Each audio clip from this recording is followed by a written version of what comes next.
What's up everyone and welcome back to the channel. Today we're checking the RIAARIO ROG1. It is a 14 scale RC car that claims to be able to hit speeds of 40 to 60 miles an hour. Let's see if it lives up to that hype. First impressions, this thing looks awesome. It's got a really aggressive design and the build quality feels solid in your hand. Comes with a brushless motor, 3S battery, and it's waterproof, so we could take it through some puddles and obviously the dirt. You're already seeing the start of the action, but let's see what else the thing can do. Wow, this car is fast. It accelerates like a rocket. Actually, for the most part, it's really hard to control under acceleration. The handling is surprisingly good for an off-road car of this small size, but it's definitely hard to control under full throttle. It takes huge jumps and it does bumps like a champ. It is waterproof, which means we could go through pretty much anything. Now for a moment of truth, you're gonna have to wait till the very end. I had some issues with this, and if you wait to the end, you could see what those issues were. It definitely did not survive this test. It wasn't broken permanently, but there are definitely some weak points. Let's get back to the fun and talk about how fast this thing can actually go. I was able to clock it at 50 miles an hour, which is absolutely insane for a car this size. While I bash it for a little bit, let's talk about some of the details about this that you want to know. It has a 2845 3600 kV brushless motor with a 45 amp waterproof ESC, which would give you that 3S capability. Comes with an adjustable throttle, 11 kilogram servo, and it comes with a 3S 2200 milliamp hour battery, which is just great for starting out. The remote works fine. I just hate the form. I like when it has that flat base on the bottom, so you could just stand it up in the dirt when you got to do something. This thing falls over, and the dirt can't be really good getting in it all the time. Little thing, works perfectly. I just prefer to be able to stand it up. I almost forgot to tell you, this RC has an amazing party trick. It can right itself. Takes a little practice, but it absolutely can. The chassis is CNC aluminum, carbon steel gears. It has a really realistic look to it. It actually has some of the accessories and stuff in the bed of the truck. The shocks are full metal and hydraulic and are definitely quality pieces. Drivetrain wise, it has sealed differentials and a center limited slip system, so you're going to get as good traction as you can get from something this small, this powerful. What do you say we go talk to me right after I got done bashing it and see what those initial impressions are?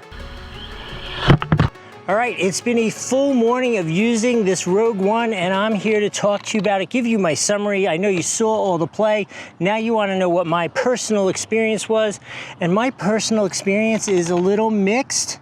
It is easily the most competent 1/14 scale RC that I've used. The suspension is great. Power is ridiculous. It's 3S. Actually, that's one of my complaints. The power itself is way too much, honestly.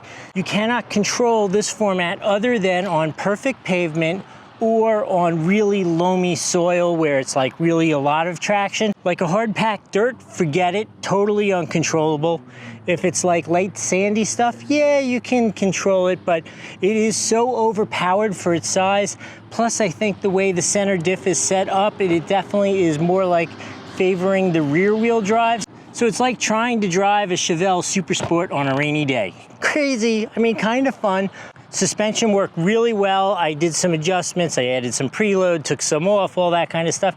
Kind of can't tell the difference. It's such a small vehicle.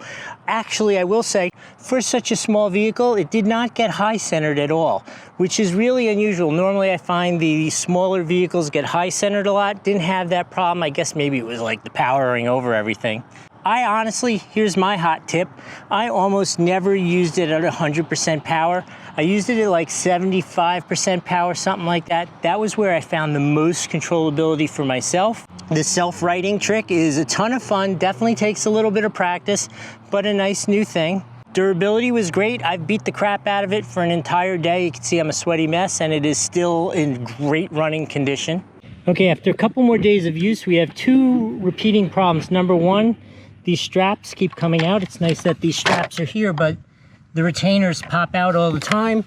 And then number two, this bodywork, while being heavier duty, is like more brittle. So that absolutely blew out. So it's only held on by the front. So sometimes heavier is not always better.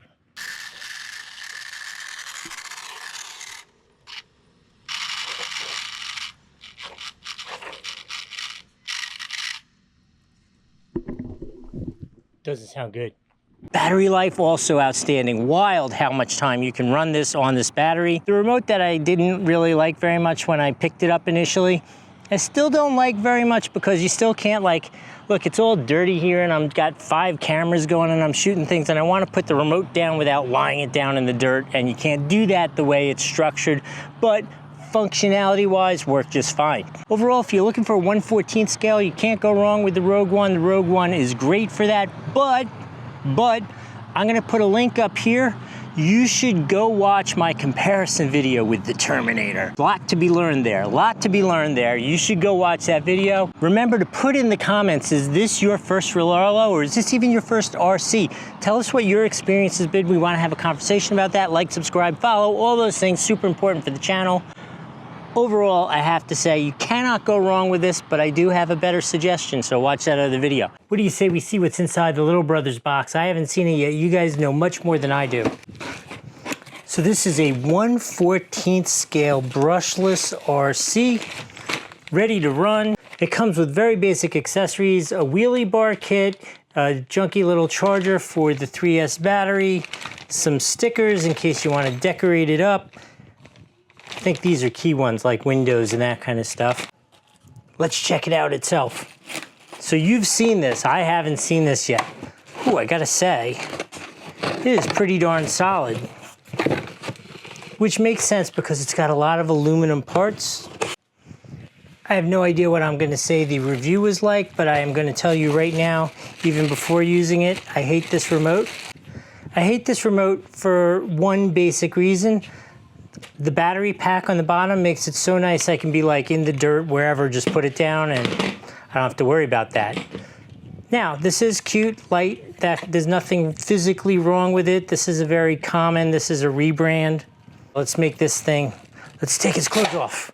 Oh, so interesting. I'm not sure why it comes with side window stickers on and no windshield sticker on. Like, did somebody get like lazy in the factory or something? It is cool looking, it is super solid. I'm gonna show you, it has nice aluminum chassis there. How cool is that? Actually has a lot of aluminum parts. Let's take a look at it. While I'm taking this off, I'm gonna say, I do like that it has retainers for the body clips, that's great. Body is nice and solid. This is like a heavy material, that's really cool. Let me show you what this looks like. It's got the LED lights built into the bumper. It has a really nice suspension. We got metal shock absorbers, a metal front tower, nice and smooth. You've got an integrated roll bar right there, a center diff, as well as front and rear diffs. 3S battery with a nice big battery pack. You could put a whole bunch of different batteries in there. A separate radio, as well as a separate 45 amp speed controller. So if you wanted to change things out, upgrade that, you could definitely do that. It's got a nice brushless motor, which has aluminum heat sinks on it, which you could install a fan on that if you felt like it was necessary.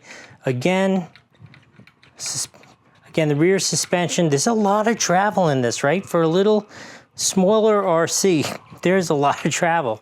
Should we do the drop test? Shh. Ooh, that's pretty good, right? Here we go. I gotta say that's a winner for the drop test. This is so cool. You've obviously seen it run. I hope this was helpful. We'll see you next time.